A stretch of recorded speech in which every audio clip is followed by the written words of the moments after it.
Welcome time travelers and welcome new time travelers.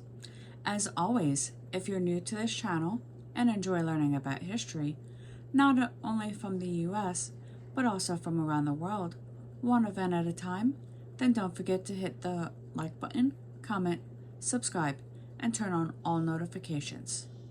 Without further ado, let's get into it.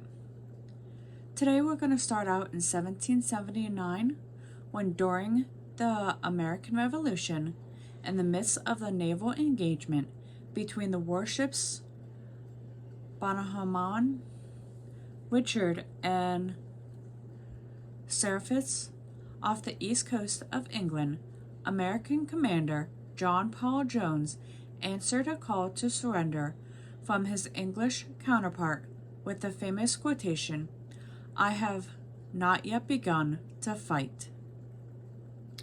Moving on to 1806, when Lewis and Clark arrived in St. Louis, Missouri, at the end of their daring exploration to the Pacific Northwest. On this day in 1846, astronomer Johann Gottfried Galle became the first person to observe the planet Neptune. The extensions of which had been mathematically predicted by Urban Jean Joseph Lee Verrier and John Couch Adams. 1862 is when Otto von Bismarck was appointed Prime Minister of Prussia by William I. 6 years later, in 1868, a small group of Puerto Rican radicals committed to independence attended an uprising. El Grito de Lares, the revolt was crushed by the Spanish. The following year, in 1869, Mary Malone, who later became known as Typhoid Mary, accused of causing multiple outbreaks of typhoid fever while working as a domestic servant in the United States, was born in Ireland. 1932 is when, by royal decree, the dual kingdom of Hejaz and Najad, along with its dependencies, was unified under the name of Kingdom of Saudi Arabia.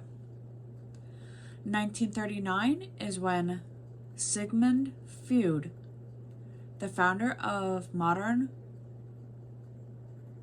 psychoanalysis, died in London.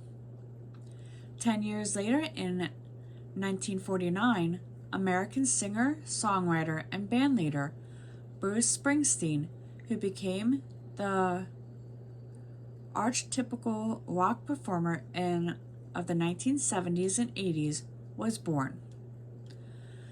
1960 is when Soviet Premier Khrushchev, in a speech to the UN General Assembly, demanded the ouster of Secretary General Hammarskjöld and his replacement by a three-man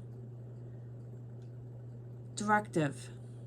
6 years later, in 1966, U.S. Secretary of Defense McNary told the NATO Working Party in Rome that the U.S. had about 7,000 nuclear warheads in inventory for NATO forces in Europe. 3 years later, in 1969, the American film Butch Cassidy and the Sundance Kid had its world premiere and became a Western classic, especially noted for pairing of Paul Newman and Robert Redford as the titular outlaws. 1969 also brought us President Richard M. Nixon announcing the U.S. would proceed with plans for a supersonic airliner. Wonder why they don't use a supersonic airliner anymore. Or if they do. I don't even know if they use a supersonic airline anymore. Anyway, 1980 is when Jamaican musician Bob Marley, who was especially known for popularizing reggae, performed his last concert at a sold-out show in Pittsburgh, Pennsylvania. He died of cancer the following year. 7 years later, in 1987, American choreographer and director Bob Fosse, who revolutionized musicals with his distinctive style of dance, including his frequent use of props, signature moves, and provocative steps, died in Washington, D.C. Now, 6 years after the turn of the century, American folk musician Ada Baker, who influenced the folk music revival of the 1950s and 60s with her blend of Piedmont blues and bluegrass, died at the age of 93. And finally, in 2008, Google and T-Mobile introduced their mobile telephone G1, the first phone powered by Google's Android operating system. It is meant to encourage people to develop programs to run on it. Now let's head over to the animal kingdom for our 42nd random animal fact. The little-known pangolin is the world's most poached and trafficked animal. This is due to the high demand for the scales and meat in Asian cultures.